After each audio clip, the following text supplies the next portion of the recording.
Put that coffee down.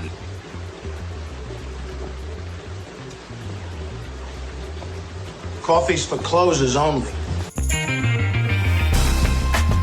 Welcome to Money Unplugged. I'm Chris Hill. Thanks for being here.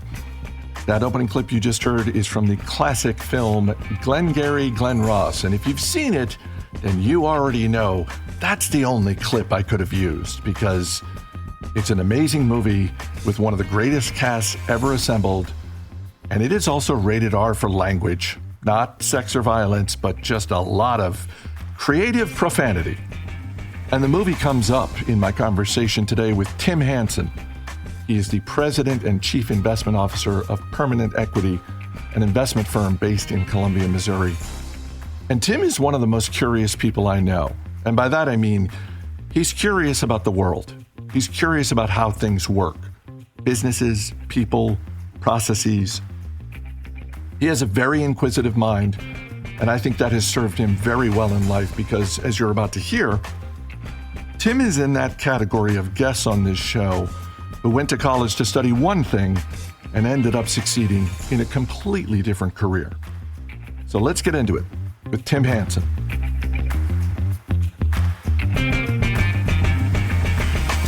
Do you have an early memory of money?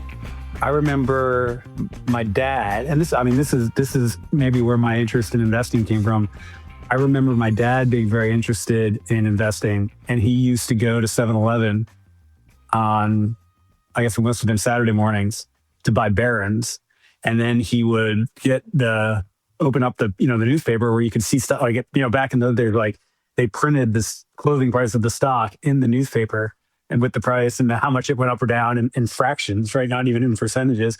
And then he would very judiciously go onto his computer and enter in the stock price changes of his stocks so that he could track his performance over time. And I always thought that was kind of fascinating. And then probably not long. And then maybe the other one was, I remember I got paid $10 to mow our lawn at our house.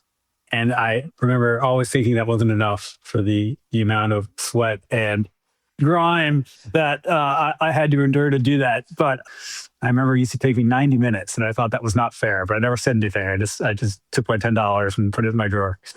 Really? You never brought it up? No, no. I never asked my parents for a raise on that. I just took I guess I felt fairly treated elsewhere, or more than fairly treated elsewhere. I love the description of your father being so meticulous, but also the reminder that, yes, in your lifetime, in my lifetime, stocks came with fractions. Yeah, it's crazy how far, not to get too far afield, but, I remember, when I bought my first stock, I think the commission was like $29.99, and now, they'll pay you, right? Yeah. The way the business has changed is pretty remarkable. Other than mowing your lawn for $10, which, as we've already established, was not nearly enough for the time that you put in. What was the first job you had as a kid? Let's see. My first job was as a checker at Kmart. And then I graduated from that to become, and so that was where, you were just in the line of checkout, lines at the front of the store. But I was good enough at that, and I guess honest enough that they then promoted me to be the checkout person in the garden center, which it was just one. There was just one checkout lane there, and so other lesser reputable folks who worked there would often have their friends come in and get stuff from the store. And then when they check them out by themselves in the garden center, they would only scan every other item, or they would, hold the UPC code the wrong way. And so people would walk out of there with like heavy discounts on these items. And so Kmart, the manager, caught on to this. And so I was the one who, for whatever reason, was the honest one who they could trust to be by myself in the garden center. Now I'm just wondering to what degree that was widespread throughout Kmart. which historically, not a great business, not a business that really rewarded shareholders. I know every retailer deals with, what is remind me of the term. There's a technical term, particularly in retail. Shrinkage. Shrinkage. Shrinkage, I think it's shrinkage. That's it. Well, it's such a tough business. I mean, those guys have, low single digit margins. And so it's funny, I at Hy-Vee and stuff, you've got these high school kids checking you out, and they don't know the difference between like Brussels sprouts and tomatillos and stuff. And so they'll ring up, I'll get tomatillos because I'm going to make salsa or something. And they're, I don't know, $3.99 a pound. And they'll ring them up as Brussels sprouts, which are like $1.99 a pound. And I'll say, hey, buddy, like, that's not the right thing. You're undercharging me. He's like, don't worry about it. I don't know what that is. And I'm like, well, man, the CEO of Hy-Vee's got to be like, dude, you just cost the margin. And we don't have a lot of it. So whatever, it's green. They're both green. I don't care. They're green. You cook them. Yeah, it's fine. It's all fine. What's the difference, really? Yeah. Let's move on to college. You went to Georgetown. What did you study? What is your degree in? My degree officially was a double major in English and government. My concentration in the English major was playwriting. So that's often why you'll hear me say I was a playwriting major in college. And yet, that's not what you ended up doing with your life. Was that the goal, though? Was that like, were you thinking, hey, this is where I want to go. I want to be a creative writer. I want to be a playwright. Yeah. So I studied abroad my junior year in Ireland, and I had like dreams and aspirations of being like Samuel Beckett, or I followed all those, that whole Irish canon of writers. I thought was fantastic. And the funny thing is, my dad wisely said to me, hey, you can major in whatever you want, but you need to also take practical things. Because if you're going to, I think he said this verbatim, he said, if you're going to be a famous playwright, you're going to make a lot of money. And so you better know, what to do with it. And so that was why I took some finance classes in college. And no, I did apply to several MFA programs while I was a senior in college. And I heard I got rejected by all of them. One of them, though, I think it was Columbia, sent me a very nice handwritten note saying that they thought what I had submitted showed promise, but that I needed to go out and get more life experience, because even if I was a good writer, I would quickly discover that I didn't have enough to write about. And so I thought that was very interesting feedback. And so I ended up getting a job as a writer out of college, but in the government. And I thought maybe I would go back and apply for an MFA program at some point, but life comes extra fast, and I never did. That was a very diplomatic way of your dad's, approach to talking about money. And I'm curious, was that the only conversation you had, or were there others that were, for lack of a better word, more blunt? Just like, hey, look, you want to be a creative writer, that's a tough business to try to get into.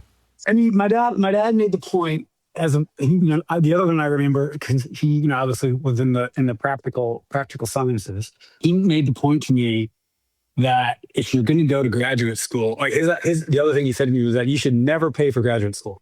Like, if you're going to go to graduate school, they're going to put you to work as a TA or what have you. Like, you should never do anything where you go to graduate school and pay for it, because you're just going to end up in debt, and it's going to be really hard to pay that off. And so I remember that as well. But no, I mean, I think if there was never anything forceful about what my mom or dad said to me about my choices. I think, like, maybe if you ask them, I think maybe they figured I would be okay, or I would figure it out. I think. Maybe they were terrified. There was probably at least one or two occasions where, over dinner one night when you're in college, they're just like, I don't know. He's applying to, MFA programs. I don't know. Let's just see. Let's just see what they say. Let's just see what they say. So, but no, it worked out. So I think they let me make my choices, and I'm thankful for that. Before you and your wife got married, how much did the two of you talk about money? Probably not too much. I think what we talked about was that we were both working, and we both wanted to continue to work. And then we both had plans on going to graduate school at that point. I think she wanted to go to law school, And I obviously thought, this playwriting MFA thing might still be in my future. And so I remember us talking about how we might stagger that so that we weren't both in graduate school at the same time. But I don't think anything more explicit than that around budgeting. I mean, we didn't really start budgeting per se until we had our son, and it dawned on me running the numbers just how expensive college was going to be. And I said, holy cow, we need a plan that's better than no plan. And so so if you go back, I still have the spreadsheet I started back in 2010 for that today. And it's actually a really fascinating document to open up and look at to see how our earnings and spending have evolved over the last 15 years. It's actually a pretty fascinating way to look at how we've changed, like what we value, like what we spend money on, and so on and so forth. So it's kind of a fun little walk down memory lane every time I update our budget, at the end of the month or whatever. I don't want to go through it line by line, but I am curious, are there one or two significant changes that you feel comfortable sharing? Compensation is a really interesting thing. And I think, people, we obviously employ a lot of people, and I have to have conversations in my job about compensation a lot. And, generally speaking, I think people think they're not making enough, right? And so one of the interesting things is to go back. It goes back to you mowing the lawn, feeling like, hey, $10 just isn't enough. More is always better than less, and so on and so forth. But one of the heartening things, and I wouldn't measure my self-worth in terms of like my net worth or my earnings power, but it is kind of fun to go back and see what I was paid fresh out of college, working in the government versus what I'm getting paid now, which is kind of cool. I mean, the other is, the amount, for example, one of the interesting things is when we lived in DC, our spending on gasoline was incredibly low because Carrie and I both rode bikes to work. We drove our car very infrequently and so on and so forth. And like the day we moved to Missouri, like that category exploded because we bought a house, 15 miles outside of town here. And now we're both driving, I was driving a pickup truck and she would drive, now like we drive back and forth to town all the time because the kids go to school and they have activities and so on and so forth. So, I mean, it's one of those things where you look and go, wow, like that was a totally different lifestyle back then. The amount we spend on food, not like eating at restaurants, but just groceries, obviously has skyrocketed as a result of one, I have a teenage son who has a seemingly insatiable appetite. And then two, like inflation's been a real thing, and you can really see it. You can really see it pop up and stuff like that. So, it's a fun. Economics is a really fascinating way to look through history, whether it's on the micro level or the macro, I think. When you were talking about, you have your son, you've got this, baby in your home now, and you start to think about like, all right, let's start budgeting, that sort of thing. Where my mind went was, I wonder if the light bulb moment for you was the first time you bought diapers. You're like, oh my God, these things are expensive. It's funny you mention that.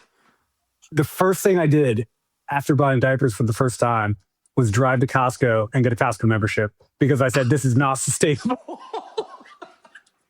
And then as soon as and it was funny, I have this theory about Costco where like Costco is actually like the prices, the sticker prices are very attractive, right? But because they make you buy such quantity for, any sort of perishable item, like I learned very quickly not to buy fruit or like avocados or things at Costco because you end up tossing half of it and you're like, wow, I actually paid double for this stuff.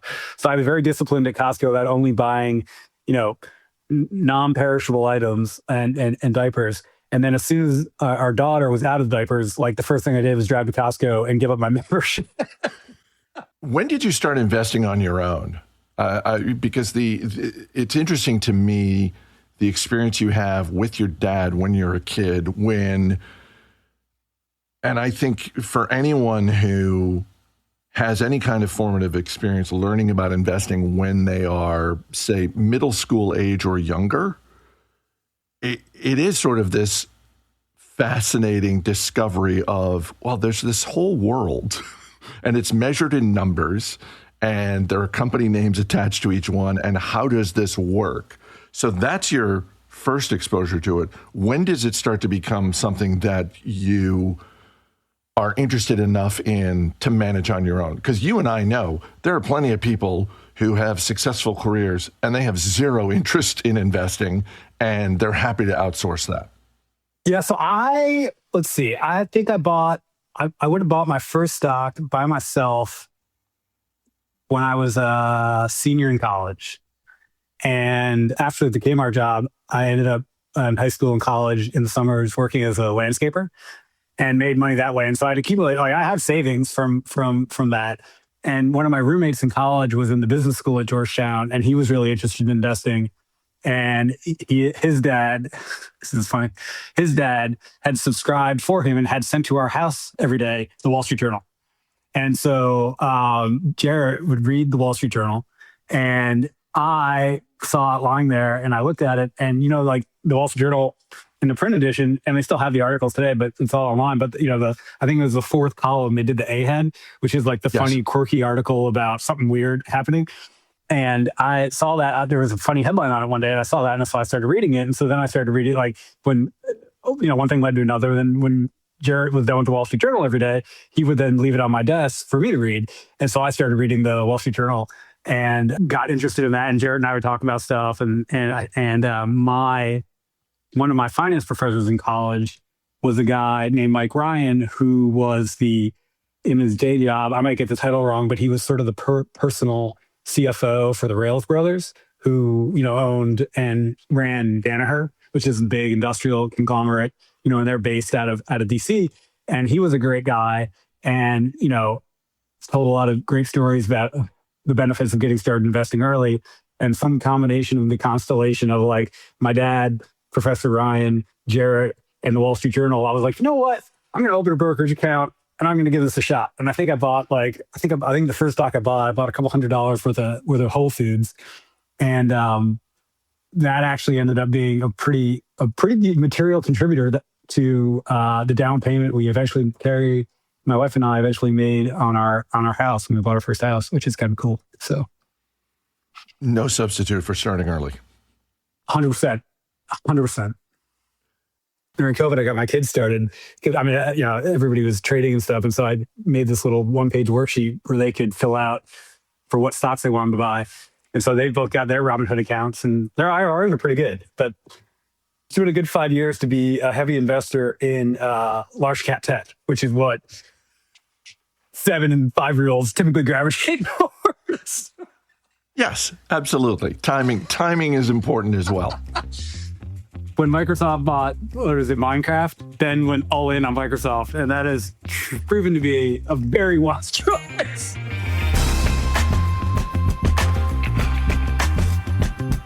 If you're an investor, you know that feeling you get in the afternoon when the stock market closes and then you start thinking, wait, what just happened? You're not alone. I'm right there with you, which is why I read Brew Markets, the daily post-market email from Morning Brew. It hits your inbox right after the closing bell and tells you not just what happened on Wall Street, but what you can actually do with it. Brew Markets cuts through all the noise with clear, timely insight on the biggest stories moving stocks, from AI and earnings to tariffs, Fed drama, and it's all written by people who know the markets. And it's free. It's free. Just go to brewmarkets.com/money to sign up. Let's face it, a lot of stock market coverage is either too late, too dry, or too just shallow. Brew Markets is timely, free, genuinely useful, and it's written with Morning Brew's signature sense of humor, the kind that makes a dense market day just a little bit easier to digest. So if you want a smarter wrap-up of the day in the markets, one that respects your time and sharpens your thinking, Brew Markets is a must-read. Just go to brewmarkets.com/money and sign up today. All right, let's get back to Tim. Let's go to the speed round. What is a thing you have bought that makes you happy? Last winter, we came home one day and there was this tiny brown and white kitten turned up and was staring in our windows of our house, right? And it was early December, and every time we tried to go out to help it, it would just run away. At one point, it jumped over the railing of our deck and skittered down the side of the house, and it was actually pretty impressive. And so we said, all right. So we left some food out and, just made sure it was fine, so on and so forth. And then it's funny, before we started, we were talking about the weather here in Missouri, and we can have like fall, summer, and December followed by, the polar vortex of hell coming in next. And so that polar vortex was coming in like in a couple of days, and the temperatures were going to drop to like -18 or something like that. And my daughter got concerned that the cat was obviously not going to make it, right? And I said, well, there's really nothing we can do because we can't catch it. It's elusive. So bless her heart, she went out there and sat on the deck in the cold for hours, silently, completely still as a statue, until the cat walked up to her. And then eventually, with it, at some point, the cat actually sat on her lap. And so we were able to get the cat and put it in a cat carrier with the goal of taking it to the shelter, right? But when we did that, we discovered that the shelter was full. So, at that point, a full shelter is going to do what they're going to do, right? And so at that point, we had sort of a decision to make, and we probably made not the logical one, but we took the cat to the vet to get it checked out, and in the hopes that Claire, might keep it, right? Now you can imagine like a kitten living in the woods for weeks had all kinds of problems, and it was like obnoxiously expensive to treat this stuff, and obnoxiously expensive, and it wasn't obvious that it was going to work, right? But it did work, and now Ginger's our cat, and that's a thing I spent money on. It makes me happy. That's wonderful, because there's a version of that story that also includes the line, and now my daughter's college account is smaller. It's funny. Like, I think veterinary care is not expensive enough to be something you buy insurance for. But man, when you're paying those bills, it's like, oh. What is a purchase you've made at any point in your adult life that you regret, and sometimes you still think about it? There's this game called Pie Face Showdown. Do you know this game? I do not. So when my kids were watching cartoons, this is advertised to them all the time. And it's a game where like there's like two chin rests, and you face your opponent and you put your face on the chin rest, and across from your face is an arm that you fill up with whipped cream. And then you like pound these buttons. And if you pound it faster than the opponent, your opponent gets hit in the face with hot or whipped cream, whatever it is. And my kids both just wanted this for Christmas. Like, it was the only thing they wanted. And so I thought I was going to go be a hero. So I went out and bought Pie Face Showdown. And not only did I buy Pie Face Showdown, but I convinced my wife that it should not come from Santa, but should come from me, because it was going to be such a heroic present, and I wanted the credit for it, right? And so they opened it up on Christmas. They're pumped, and the first thing they wanted to do is play it. But it became apparent very, very quickly that the thing that they wanted to do was not get hit in the face with pie, but was to pie their sibling. Yes. And so when one of them was about to lose, they would like dive out of the way. It would like smack the thing out. And so this enormous knockdown drag out fight started happening around who was cheating, what we were going to do. Somebody hit the thing. We got whipped cream like all over the kitchen. And so long story short, I think the game was in the garbage before the end of the night. Never did we play it again. I still think about that as being among the most frustrating. And I think it's like an expectations game, right? Like, it wasn't super expensive and the consequences weren't super severe, but I just thought like I had expectations. My expectations were so high and reality was so poor that it remains one of probably my biggest commercial regrets. And there aren't that many moments you have, in my experience as a father, where you think to yourself, I'm going to be the hero for Correct.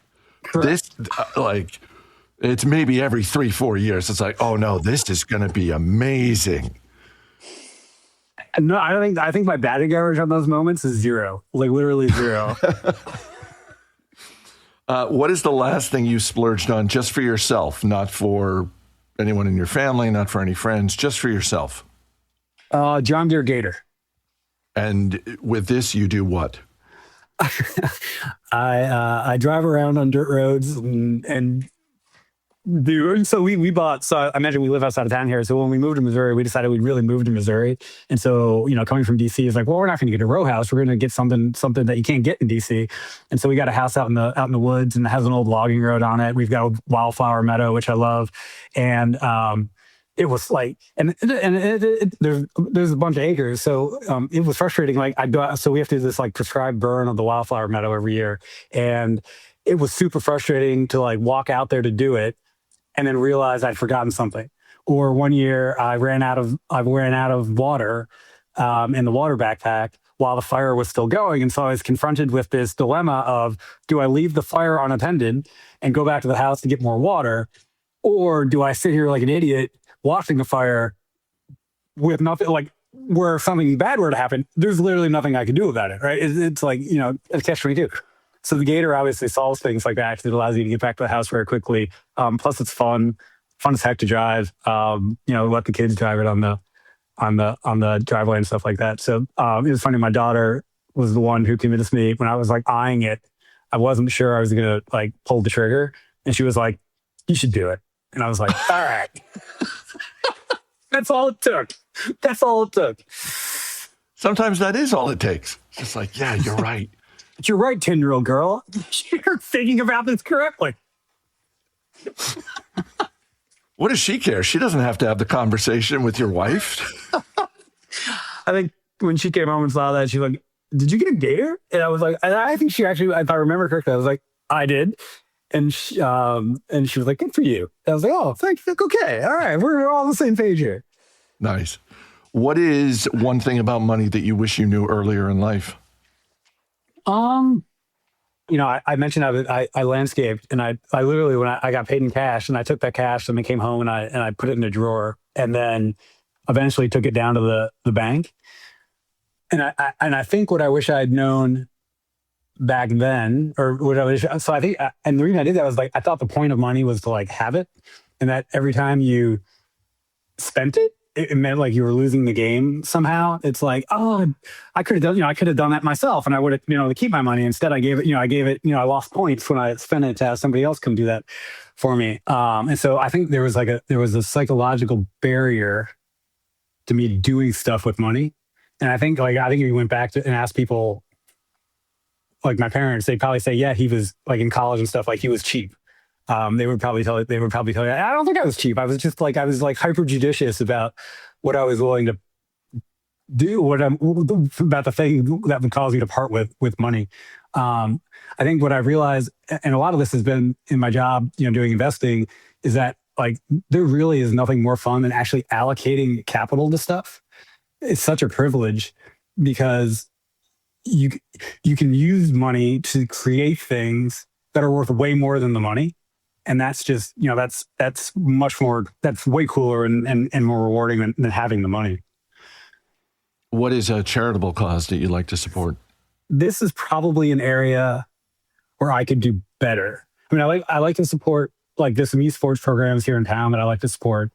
My wife and I had like early plans on creating this natural wildflower preserve like locally, which would be pretty cool, like a public project. But like in terms of like regular giving to charity, I probably don't do enough of it. And I think a reason for that, it kind of goes back to the allocating capital as a privilege thing. And maybe this is the wrong way to think about charity. It probably is. Before I allocate capital to something, like an investment in my job, like we want to know everything there is to know about it, because when you have opportunity costs, you want to make sure that you're choosing the optimal thing and not the less optimal thing. And I just probably haven't done the work to identify what those things are. And I should, because I probably should be giving more. Do you have a favorite movie or TV series that has money as a through line? Or a play, since, you Once Upon a Time, we're pretty focused on plays. Isn't everything a little bit about money? Like my favorite my favorite movie is The Royal Tenenbaums. I love that scene where Gene Hackman is sitting there with the young Ben Stiller. It's like being adjudicated. And Ben Stiller says, he's the entrepreneur of the family. And he says, and then when I was 10, my dad stole, savings certificates out of my safety deposit box. And the mediator looks at Gene Hackman. He's like, ah! But that's my favorite one. What's that? Is it Glengarry, Glen Ross, the David Mamet play that also became a movie with Alec Baldwin about to always be clothing? Yeah. That's just a fabulous picture of the dark side of commerce, I think. Those are both good ones. Oh, absolutely. I remember the first time I saw Glengarry Glen Ross, and I remember talking with someone and saying, I think anyone who thinks they want to go into selling residential real estate, like, I'm going to be a realtor. It's like, go watch that movie and then see if that changes your mind. Yeah. Yeah. No, that is obviously that is a not safe for work vocabulary from Mr. Mamet, but a wonderful story told well. The last thing is a penny for your thoughts. And this is just any sort of life wisdom that you've picked up along the way that you want to share with people who are listening. And it doesn't have to be about money. It can be about anything. Emily, who I work with, and I were asked to speak to a business school class not long ago. And they kind of ended with that, like, hey, what's your wisdom? And I think they couched it a little bit, like, what's your wisdom for succeeding in business? And I thought about it, and I said, I'm a big believer in stories, and funny stories in particular as a way to, like, connect with people and so on and so forth. And so I said, hey, I think the best thing you can do is just, be entertaining and likable. And if you're those two things, people will spend time with you. They will give you time. And if people are willing to give you time, you can learn a ton of stuff and develop as a person, and then use those skills and so on and so forth. And so, I don't think I was always, I don't know that I even am today, entertaining and likable. Like, when I was in my mid-20s, late 20s, I was a very competitive person. When we worked at the Fool together, like, we were just talking about Roger Friedman, like, his feedback to me was like, stop being such a all the time. And I was like, well, thank you for that feedback. I will try. And so I said to these kids, type A business school students, I was like, hey, spreadsheets are going to change, stuff with your, different investment strategies. You can have different roles in life. But if you're entertaining and likable, you can get pretty far. And I don't think any of them bought that as good advice, but I'll stand by that advice. Tim is selling himself short. He is a highly entertaining person to spend time with. In fact, in addition to his work as president and chief investment officer, he also writes an entertaining daily essay called Unqualified Opinions. It's kind of a combination of business lessons and investment ideas, usually set up by an entertaining story that he shares. You can find it right there on the main page of the Permanent Equity website, which conveniently is permanentequity.com. I'm Chris Hill. Thanks for listening. I'll see you next week.